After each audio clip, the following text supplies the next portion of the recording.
એટલે કાકા આજે તમે ન્યૂઝ સાંભળ્યા કે નહીં? પેલું અંબાણીએ વંતારા ખોલ્યું, એમાં બધા પ્રાણીઓને રેસ્ક્યુ કરેલા ને લાવશે, એનો ઈલાજ કરશે, એની સારવાર કરશે.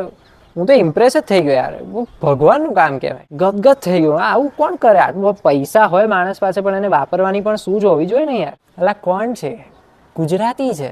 ગુજરાતી માણસ બધાનું સારું જ કરે, એમાં કોઈ બેમત નથી યાર. શું તું પણ? અને આ કેવું છે, પૈસા છે એની પાસે અઢળક, એટલે બધાને યુટ્યુબરોને બોલાય એના ઝૂમાં અને બધાનો વિડીયો બનાવડાયો ને એવું બધું કર્યું. એટલે એવું આપણી પાસે આપણે બહુ કર્યું, બધાનું બહુ સારું કર્યું, હે, પણ કોઈ દિવસ પ્રચાર નહીં કર્યો એટલે ખબર નહીં પડી લોકોને. મેં પેલા ગામડે પેલો હિરેન નહીં ખબર છે ને, જુગારની લત લાગેલી, મારી પાસે આવ્યો તો કાકા મને 5,000ની મદદ કરો ને પ્લીઝ, આમ તેમ રડવા માંડ્યો બચારો. મને દયા આવી ગઈ.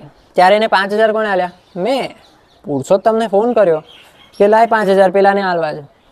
આ એક સ્કિલ છે લાઈફની, કે કોઈને મદદ કરવી હોય તો પોતાના પૈસા નહીં કરવાની, બીજાને કહેવાનું કે આને કર.